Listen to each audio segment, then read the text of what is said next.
એક ઘરવાળી છે, લઈને આવ્યો છું. એક જ હોય ને, પાછા કે ધર્મપત્ની, લા તો બીજી થોડી હોય.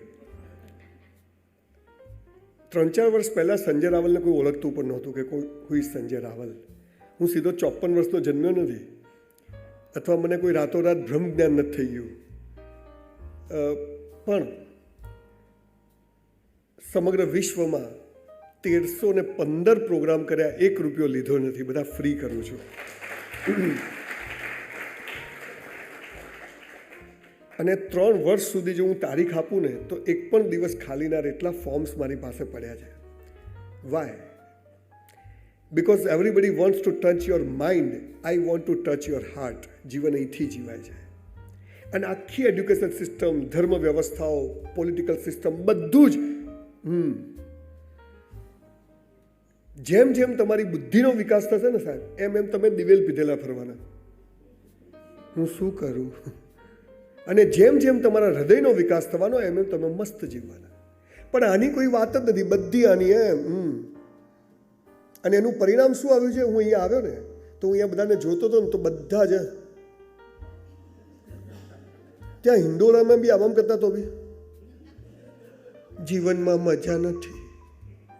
2 કરોડની મર્સિડીઝ લઈને જતો હોય ને દેશમાં, તો આમ જ ફરે. અને પાછળ ઓટોવાળો આવતો હોય ને, એ પણ બેસી જાય. કોઈને મજા નહીં. કેમ? Because there are so many questions and nobody is answer. મને હું દાવો નથી કરતો, આઈ એમ નોટ અ સ્પીકર. મેં કોઈ આનો કોર્સ નથી કર્યો. મેં જીવનમાં ક્યારેય કલ્પના નહોતી કરી કે હું બોલીશ ને લોકો સાંભળશે. ઘરમાં બહેરું નથી સાંભળતું, લોકો શું સાંભળે?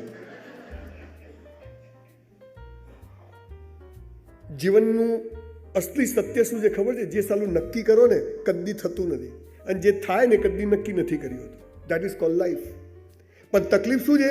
સ્કૂલ કોલેજોમાં શું થાય? પહેલાં સિલેબસ હોય, આ ચોપડી, આટલા કલાક ભણવાનું, આટલું લેક્ચર, અને પછી પરીક્ષા. તોય હાલ 52% આવે. અને જીવનમાં કોઈ સિલેબસ જ નહીં, સીધી પરીક્ષા. પછી દિવેલ પીધેલા જ ફરી. શું કરવું? તમને ખબર હતી 15 દિવસ પહેલાં કે આ ભાઈ અહીંયા આવશે? આવી ગયા? હે? આઈ એમ હિયર. અહીંયા તો કૂતરા નથી, બાકી દેશમાં આપણે મંદિર જતા ને કૂતરું બટકું ભરી જાય. આપણે ક્યાં બટકું ભરવા ગયા હતા? પ્રેમ આપણે કરીને લગ્ન કોઈ કરી જાય, હે ને? આ બધું there is a higher mathematics. ઘણા તો ઘરે જ નસશે હજુ. હમણાં જ તમારી બાજુમાં જે સરસ મજાનો હસતો ફોટો છે, એમણે મારો સેમિનાર કર્યો હતો, મારું બહુમાન કર્યું હતું. એટલે આઈ એમ બ્લેસ્ડ બાય ધીસ ગુરુ. અમદાવાદમાં બહુ જ સરસ પ્રોગ્રામ કર્યો હતો. એ પોતે એમણે મને 2 કલાક બેસીને શાંતિથી સાંભળ્યો હતો. એટલે મને એમ થયું કે આપણી ટપ્પી બરાબર પડે છે. ગાંધીજીને સાઉથ આફ્રિકામાં ખબર છે, ટ્રેનમાં જતા હતા, વકીલાત કરતા હતા. પેલા ધોળિયા ધક્કો માર્યો ઢીસ દિન નીચે. Indians and dogs are not allowed. ખબર છે? બાપુએ પેન્ટ કાઢી, ધોતિયું પહેરી, અહીંયા આવ્યા, દેશ આઝાદ કરાવી દીધો. મારે બી એવું જ થયું સાલું. હું સ્પીકર નથી, પણ મારો કોઈ વિડીયો યુટ્યુબ પર કોઈએ ચડાયો, અને પછી જે ચાલુ થઈ આગ કે આ ટાલીઓ કોણ છે, કેટલા પૈસા લે છે. બહુ જ ગરીબ ઘરમાં જન્મ્યો, જ્યાં 2 ટાઈમ ખાવાની તકલીફ. There was no toilet in my house, no fan in my house. I am from very poor family. મારા બાપુજી એક ઓટલા ઉપર દરજી કામ કરે, નીચે દરગાહ ને ઉપર મસ્જિદ. 10 રૂપિયા કાઝી સાહેબ ભાડું લેવા આવે. મારી પાસે ભાડું નહીં, મારા બાપુજી પાસે. અને ત્યાંથી આજે તમારી સમક્ષ જ્યારે ઊભો છું, ત્યારે જિંદગીની બહુ લાંબી મજલ કાપીને અહીંયા ઊભો છું. When I was in 8th standard, મેં ઘરે ઝઘડો કર્યો. મારા બાપુજીને કીધું સાયકલ લાવી આપો. મને કે કેમ? મેં તો બધા સ્કૂટર લઈને જાય, લ્યુના લઈને આપણે ચાલતા. મને કે બેટા આપણે ગરીબ છીએ. મેં તો ગરીબ એટલે શું? મને કે હાંધો ના મળે. બહુ સમજ પડી નહીં.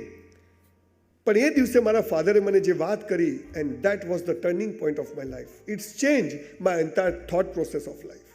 મને કે હાલા કોઈ કરોડપતિને ત્યાં જન્મ્યો હતો? હું સાલી વાત હાજી, અહીંયા શું કરવા આવ્યો?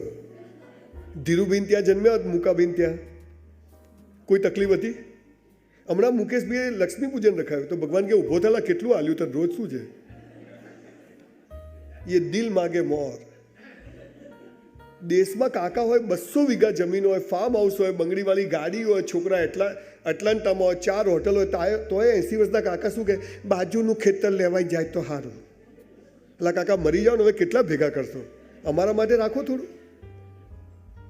જીવનનો હેતુ શું છે? વાય વી આર હિયર ખબર જ નથી. આવી ગયા તો આવી ગયા, રામ જાણે કેમ આવી ગયા. સાહેબ, we are here for a reason.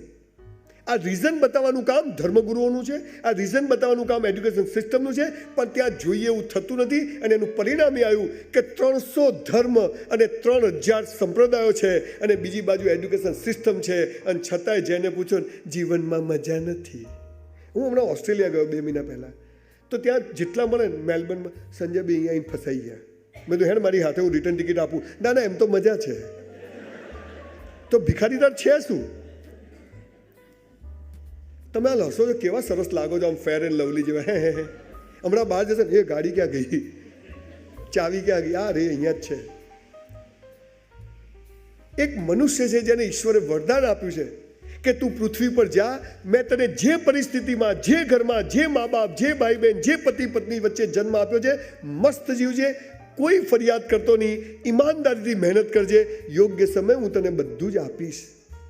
તું ના આપે તો મને મારી પર વિશ્વાસ નહીં, તારી પર ક્યાંથી હોય?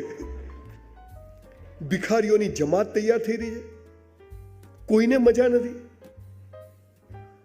હું હમણાં એક મેડિકલ કોલેજમાં ગયો, 400 મેડિકલના students, they are the toppers of the top, ડિપ્રેશનમાં.